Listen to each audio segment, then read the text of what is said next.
On the day of my niece Emily's wedding, whom I had raised in place of her parents, my husband was in high spirits, getting ready since the morning.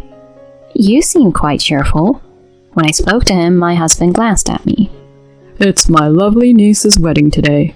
Oh yeah, you weren't invited, were you?" To my husband's sarcastic remark, I remained silent. "She doesn't like you, so don't interfere like that." Should I attend the wedding today? When I quietly uttered those words, my husband's expression turned somewhat startled. "Are you coming without an invitation? That's outrageous." "What are you so worked up about?" "Just forget it. Don't you dare come to that girl's wedding." With those words, my husband left the house in a hurry. Upon witnessing that, I couldn't help but feel a sense of satisfaction. Watch closely. I will definitely send you to hell. Our revenge begins now. My name is Eileen, and I'm a 38-year-old working woman in a dual-income household. My husband's name is Wallace.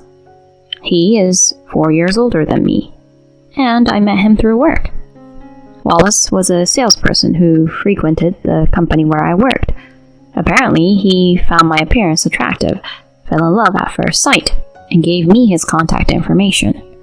Feeling no harm, I started dating him. After a year of dating, Wallace proposed. The first person I shared the news with was my niece, Emily, who was 17 at the time. "Emily, he proposed to me. I think I'm getting married." "Really? Good for you, Mom." "But if that happens, I'll be leaving the house, and I might not be able to take care of you as much, Emily." "Mom, I'm already 17. Don't worry about that and just be happy." I embraced Emily, shedding tears. There's a reason why Emily calls me Mom. I've been raising her in place of my sister, who is 5 years older than me. My sister Camilla was flamboyant and uninhibited compared to my reclusive personality. Despite our similar appearances, our personalities were complete opposites. My sister immediately declared her intention to live with her boyfriend upon graduating from high school and left home, cutting off all contact. Even our parents, who run a business, had said they couldn't just abandon my sister. However, when I was 15 and my sister was 20, she returned home with a large belly. "I got pregnant. I'll give birth and raise the child here." Although our shocked parents asked for the name and the man involved, my sister could only say she didn't know. She had gotten pregnant by a man whose name and background were unknown. However, our parents couldn't abandon their daughter, so they allowed her to return home. Afterward, my sister gave birth. The newborn girl was named Emily. However, right after giving birth, my sister says something unexpected. "I can't take care of Emily because I have to go to work." Once again, both my parents and I were astonished. "We'll take care of you for a while, so focus on childcare." Despite my parents' announcement, my sister didn't change her opinion. "I've already decided on a job." "You can work at our company." My sister rejected our father's proposal. "I don't want to work for my parents' company. I want to work properly for Emily." Once those words were spoken, even my parents couldn't oppose her. My sister continued speaking. "So, Eileen, you should take care of Emily." "Huh?"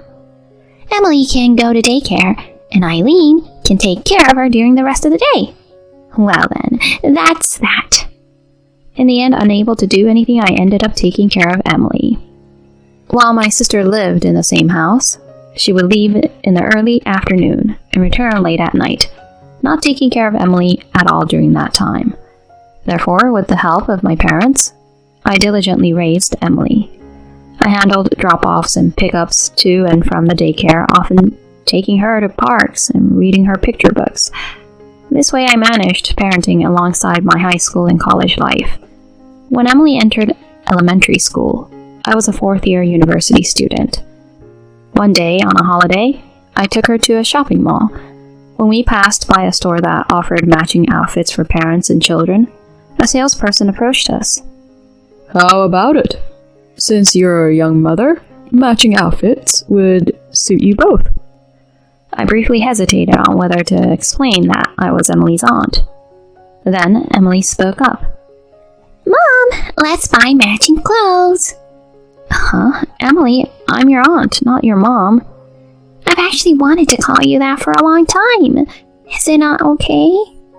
Certainly, joy welled up in my heart. For me, Emily had truly become like a daughter. From that moment, when it was just the two of us, Emily started calling me Mom. I cherished those times, participating in school events together and making her lunch. That's why Emily's happiness for my marriage meant the world to me. I continued with her, saying, "Next time, I'll bring my partner." If it's someone chosen by Mom, they might become like a dad to me. Maybe. On the day we brought Wallace to my parents' home, we welcomed him together with my parents, sister, and Emily.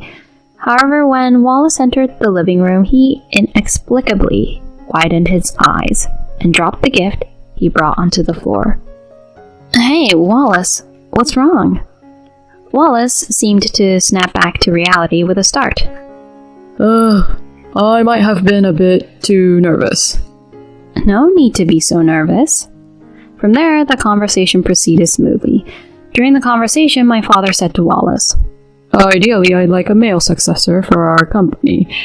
If Eileen and your child happen to be a boy, we'd love for him to take over. If that doesn't happen, you might have to inherit it. My father had traditional views, emphasizing blood ties and a male heir. That's why I chose not to join my father's company and instead found employment in a different major corporation. On the way back, Wallace had a serious expression. "Don't take what my dad said too seriously, okay?" Yeah. Wallace seemed to be contemplating something. Later, Wallace and I rented a house near my parents' home and started living together. After expressing my desire to continue being involved with Emily, he accepted her presence. Feel free to invite Emily over any time. Thank you, Wallace. This way, Emily started visiting our home frequently. Wallace also seemed to have a kind and positive relationship with Emily. On the other hand, my relationship with Wallace had become subtly strained since our marriage.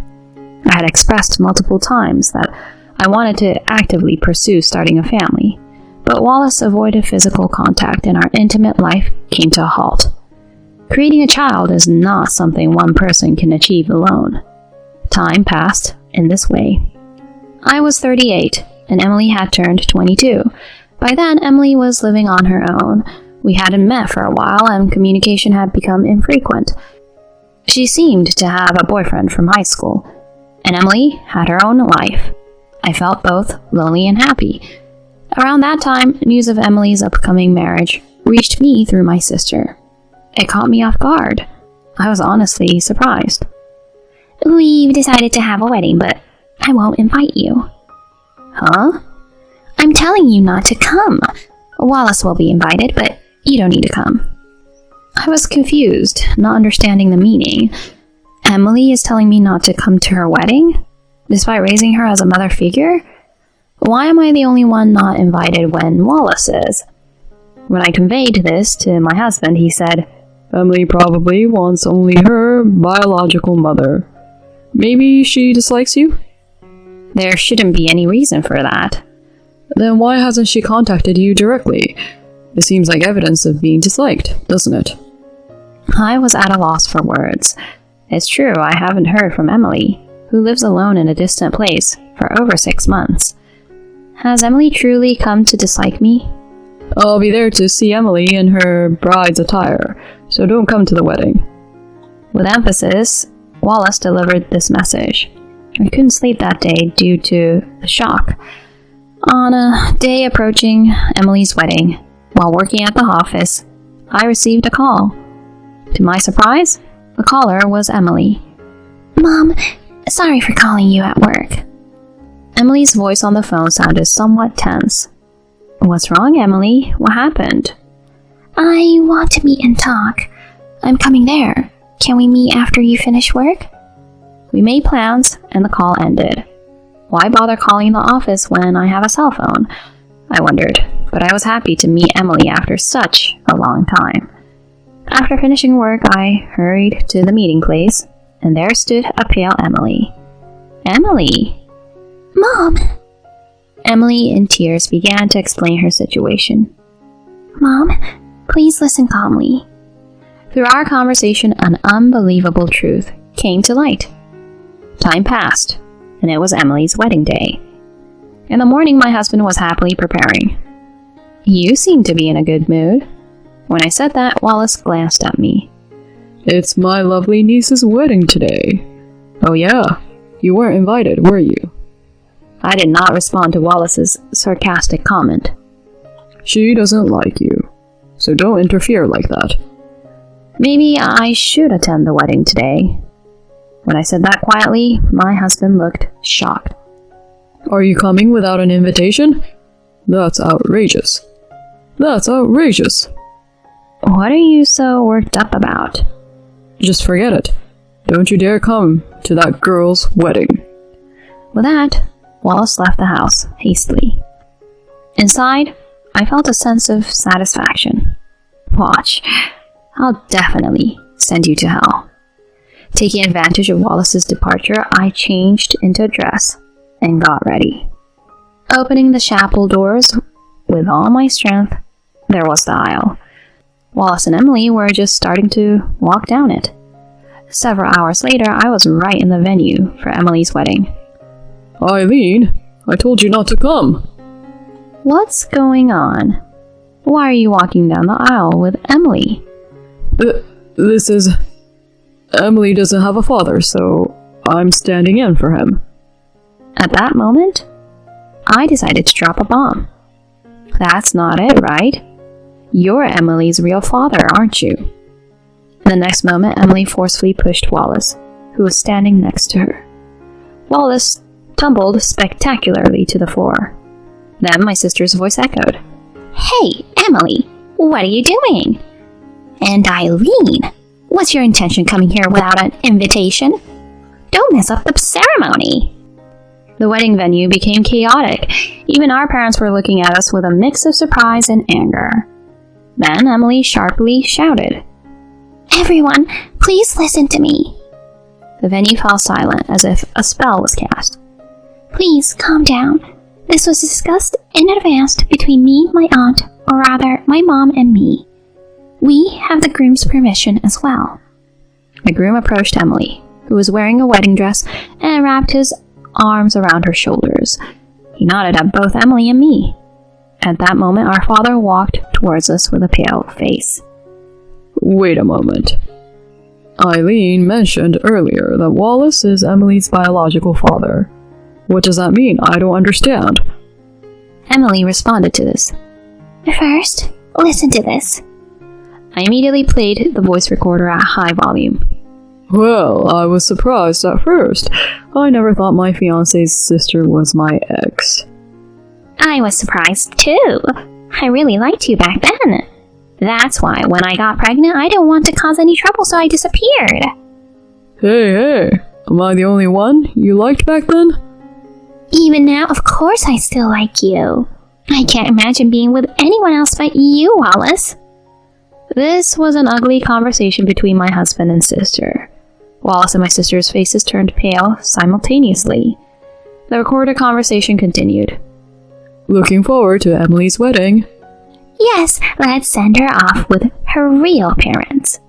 Leave the troublemaker at home. Even though she's a troublemaker, you can't get a divorce, right?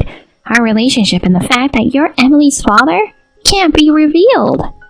Yeah, and I have to inherit your father's company. That's why I didn't want to have kids with her.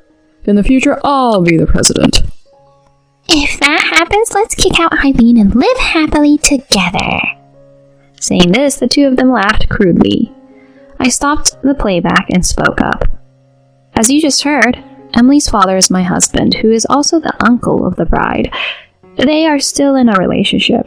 They even made plans to take over the company. Upon hearing this, all the participants turned pale. Then Emily spoke up. These two fabricated lies about us disliking each other just so they could have the wedding to themselves. They even made me delete my contacts from my phone. The revelation came to light on the day I reunited with Emily. My sister had been feeding Emily lies, claiming that I considered her a nuisance, and that's why we couldn't contact each other. Emily initially believed this manipulation. However, one day Emily overheard my sister talking to Wallace on the phone. Understanding the true nature of their relationship from the conversation, Emily contacted my company and came to meet me.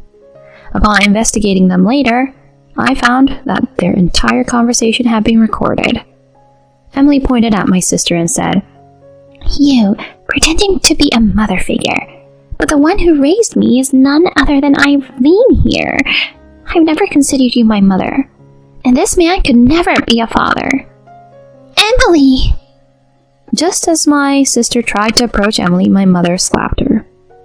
You, neglecting your duties as a mother, burdening Eileen with everything and betraying her? You're a disgrace. Seeing that, I too grabbed a stunned Wallace by the collar. Are you prepared as well? We're getting a divorce. You'll be paying hefty alimony. Huh? Divorce? What about the plan for me to become the president? This time my father shouted, There's no way I'm letting the likes of you inherit it. Cut the nonsense. The attendees stared at my sister and Wallace with disdain. Prepare yourselves, because I'm sending both of you packing to hell. With those words, I kicked my sister and Wallace out. After the silence, Emily apologized to the attendees. "I planned this because I couldn't forgive what my parents did, and I wanted to chastise them in front of everyone. I'm sorry for showing you something unsightly. However, I still want you to participate in the ceremony." The attendees applauded Emily's decision. That's how I ended up sitting in the mother's seat where my sister had been. The ceremony resumed, and Emily read a letter to her mother, addressed to me. I cried so much that one tissue wasn't enough. Later, the divorce between Wallace and me was finalized. I successfully claimed alimony from both my sister and Wallace. My parents disowned my sister and kicked her out of the family home. I also managed to successfully get rid of Wallace. Emily, on the other hand, severed ties with both my sister and Wallace. The two of them apparently still did not part ways and began living together in a small apartment. However, their savings had long run out, and their plan for Wallace to become president had failed. They apparently have days filled with constant fighting. Two despicable people. I think they should just get along as best they can. As for me, on the other hand, after the divorce, I actually met someone and remarried right away. My new spouse has a wonderful personality and an impressive background. My father really likes him and wants him to inherit the company. What's more, to my delight, I found out about my pregnancy right after getting married. Actually, Emily was also pregnant around the same time, and we will give birth within a month of each other. Now we are mother and daughter, but we have also become like mom friends, and I see Emily frequently. From now on, I want to cherish the happiness I've gained and live positively.